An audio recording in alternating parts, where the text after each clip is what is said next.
Federalism, Chapter 2, Federalism. Here is chapter what is federalism. Let us get back to the contrast between the Belgium and Sri Lanka. We saw in the last chapter that you will recall the last chapter.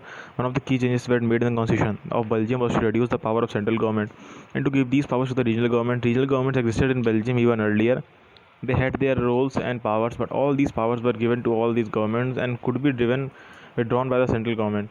The change that took place in 1993 was the regional governments were given constitution powers were then no and that were no longer dependent on the central government. Thus, Belgium shifted from unitary to a federal form of government. Sri Lanka continues to be, for all practical purposes, a unitary system where the national government has all the powers. Tamil leaders want Sri Lanka to become a federal system. Tamil leaders want Sri Lanka to become a federal system. Federation is a system of governance in which the power is divided between a central authority and the various constituent units of country. Usually, a federation has two levels of government. One is the governments of the entire country is usually responsible for the few subjects of common national interest. The other are the governments at the level of provinces or states that look after or much of the day-to-day administration of the state. Both these levels of government enjoy the power of independent of others.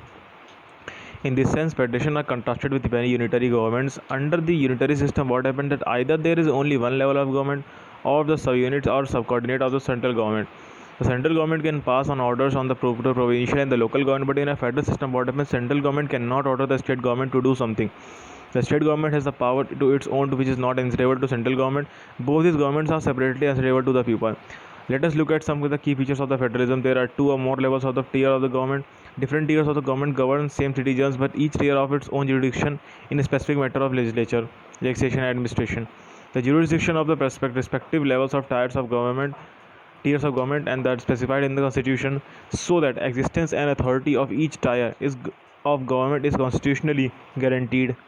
The fundamental provisions of the constitution cannot be unilaterally changed by one level of government. Such changes require the consent of both the levels of government. Courts have the power to interpret the constitution and the powers of different levels of government. The highest court acts as an umpire if disputes arise between the different levels of government in the exercise of their respective powers. Source of revenue for each level of government are clearly specified to ensure its financial autonomy. The federal system that has dual objectives to safeguard and promote unity of a country while at the same time accommodate regional diversity.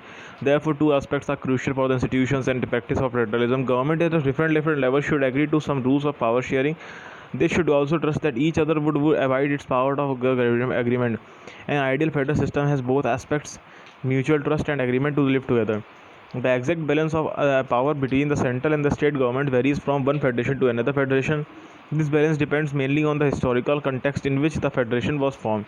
There are two kinds of routes through which federation have been formed. The first route involves independent states coming together on their own to form a bigger unit, so that by pooling sovereignty and retaining identity, they can increase their security. This type of coming together federation includes the USA, Switzerland, Australia. In the first category of federation, all the constituent states usually have equal power and are strong vis-a-vis the federal government. Second route, where is a large country decides to divide its power between the constituent states, and the national government, India, Spain, and Belgium are examples of this kind of holding together federation. In the second category, the central government tends to be more powerful vis-a-vis states. Very often, different constituent units of the federation have unequal powers. Some units are granted special powers. What makes India the federal system? We have earlier seen that how small countries like Belgium and Sri Lanka face so many problems of managing diversity. What about a vast country like India with so many languages, regions and religions? What are the power sharing arrangements in our country? Let us begin with the constitution. India had emerged as an independent nation after a painful and a bloody partition. Soon after independence, several princely states become a part of the country. The constitution declared India as a united union of states. Although it does not use the word federation, the Indian Union is based on the principle of federalism. Let us go back on the 7 features of the federalism mentioned above. We can see that all these features apply to the provisions of Indian Constitution. The Constitution originally provided for a two-tier system of government: the union government, or what we call the central government, representing the Union of India, and the state governments. Later, a third tier of federalism was added in the form of panchayats and municipalities.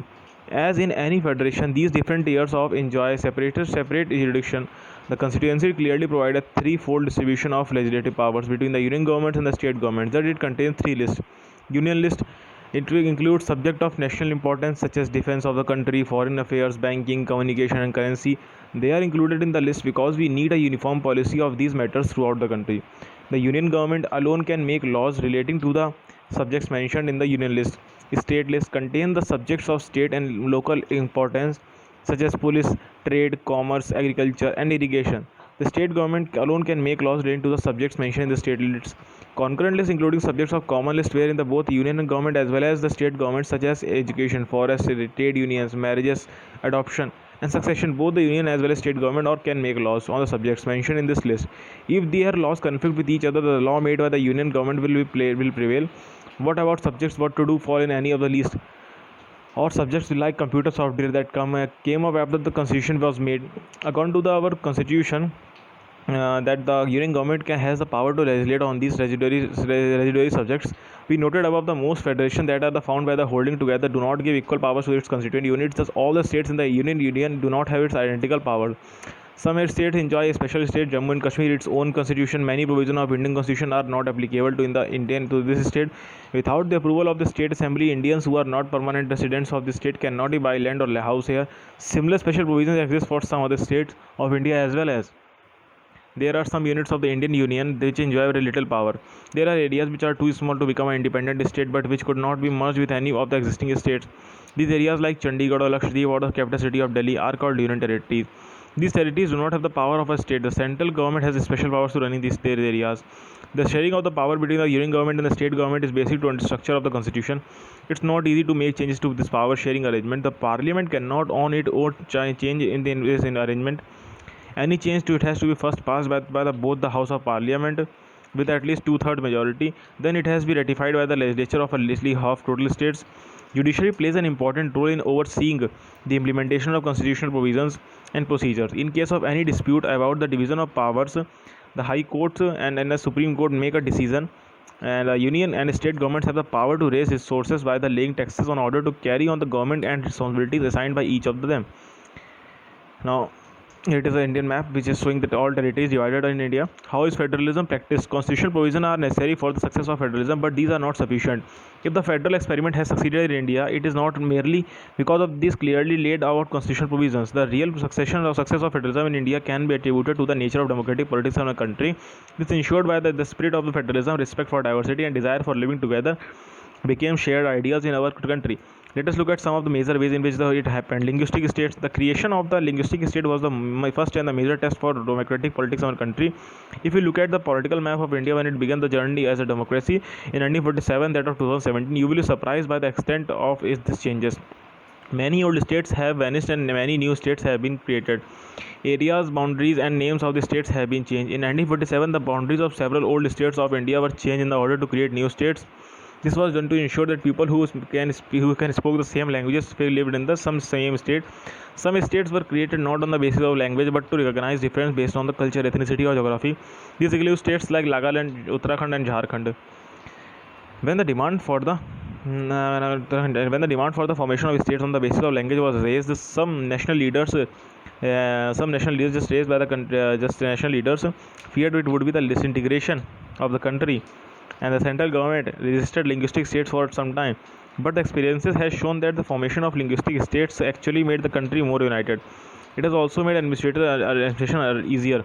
A second test for the Indian Federation is the language policy. Our test in the constitution did not give the status of a national language to any one language. Hindi was identified as the official language. Hindi is the mother tongue of only about 40% of Indians. Therefore, there are many safeguards to protect other languages. Besides, in Hindi, there are 21 other languages recognized as scheduled languages by the constitution. A candidate is in the examination conducted by the central government positions may opt to take the examination in any of these languages. States to have their own official languages. Much of the government's work takes place in the official languages of the concerned state. Unlike Sri Lanka, the leaders of our country adopting a very cautious attitude in spreading the use of Hindi. According to the constitution, the use of English for official purposes was to stop in 1965. However, many non-Hindi speaking states demanded that the use of English continue. In Tamil Nadu, the movement took a violent form. The central government responded by agreeing to continue the use of English along with Hindi for official purposes. Many critics think that the solution favored in the English-speaking elite. Promotion of Hindi language continues to the official policy of the government of India. Promotion does not mean that the central government can impose Hindi on states where people speak a different language. The flexibility shown by the Indian political leaders and helped our country avoid the kind of situation that Sri Lanka finds itself in. Center-state relations now. Restructuring the center-state relation is one more way in which the federalism has been strengthened by practices. How the constitutional arrangement for sharing power in reality depends on a large extent to the how the ruling parties and leaders follow these arrangements. For a long time, the same party ruled both at the center and the most of the states, and this means that the state government did not exercise their rights as autonomous federal units. As and when they are ruling a party at a state level was different, the parties that ruled at center tried to undermine the power of the states. In those days, central government would often misuse of the constitution to dismiss the state governments that were controlled by the rival parties. This undermined the spirit of the federalism. All this changed significantly after 1990. The peace period saw the rise of regional political parties in many states of the country. This was also the beginning of the era of coalition government. At center, since no single party got a clear majority in the Lok Sabha, the major national parties had to enter into an alliance with many parties, including several regional parties, to form a government at the center. This led to a new culture of power sharing and respect for the autonomy of state government. This trend, and you can say this trend was supported by a major judgment of the Supreme Court that has made it difficult to central government to dismiss state government as in arbitrary manner. Thus, federal power sharing is more effective today than it was the earlier years after the constitution came into force. And linguistic diversity, India, there is all type of example census and different languages. But what was speaking in India, it is some paper reports. Now, decentralization in India. Decentralization means also the sharing of the power. We noted above the federal governments have two or more tiers of government. We have so far in our country discussed two tiers of government in our country, but a vast country like India. So here is a picture. Sorry, wait a minute. So picture. So we are like a 3-tier coach and a train. I always prefer the lower berth. We have so far discussed the two tiers of government, but a vast country like India cannot be run only through these two tiers. States in India are largest independent countries of Europe.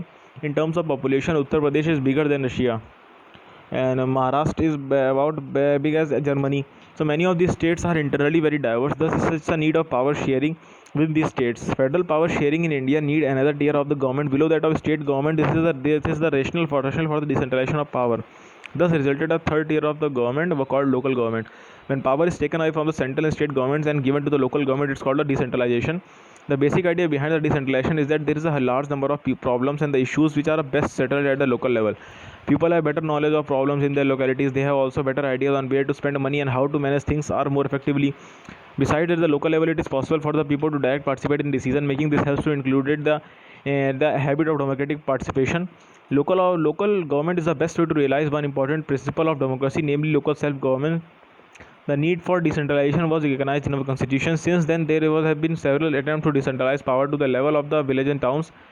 Panchayats in villages and municipalities in urban areas, and these are directly under the control of state government. Election to these local governments were not held regularly. Local government did not have any power to have resources or their own, so thus of very little decentralization in effective terms.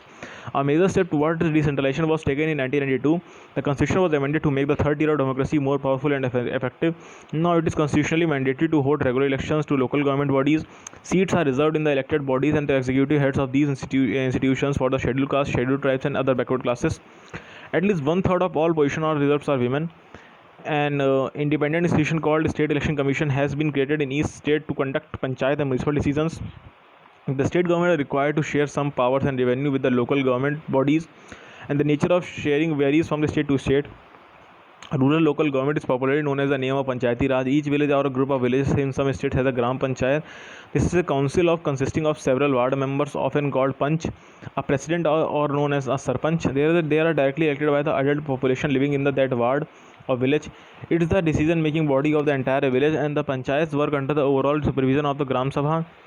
All the voters in the village are its members. It has to meet at least twice or thrice in a year to approve annual budget of the Gram Panchayat and to review the performance of the Gram Panchayat. The local government structure goes right up to the district level. The few Gram Panchayats are grouped together to form. This is usually called a Panchayat Samiti or Block Mandal. The member of its representative are elected by all the Panchayat members in that area. All the Panchayat Samiti or Mandal is in a district together constitute the Zilla district Zilla Parishad. Most members in the Zilla Parishad are elected members of the elected members of Lok Sabha, and MLA of the district and other officials of district level bodies are its members. And Zilla Parishad chairperson is the political head of Zilla Parishad. Similarly, local government bodies exist of the urban areas as well. Municipalities are set up in the towns. Big cities are constituted into the municipal and considered in the municipal and corporation. Both municipalities and the corporations, municipal corporation are controlled by elected bodies consisting of people representatives. The municipality chairperson is the political head of the municipality. In the municipal corporation, such as officer is called the mayor. And the new system of the local government is the largest experiment in a democracy conducted anywhere in the world. There are now about 36 lakh elected representatives in the panchayats and municipalities etc. all over the country. This number is bigger than the population of many countries in the world. Constitutional status for our local government was helped to deepen democracy in our country. It has also increased women's representation and voice in our democracy. At the same time, there are many difficulties while elections are held regularly and enthusiastically. Gram Sabhas are not held regularly. Most state government have not transferred significant powers to the local governments, and nor that they have given adequate resources. We are thus still a long way about realizing the ideal of the self-government. So as template is completed right now, please thank you, like, share and subscribe my channel, and thank you so much.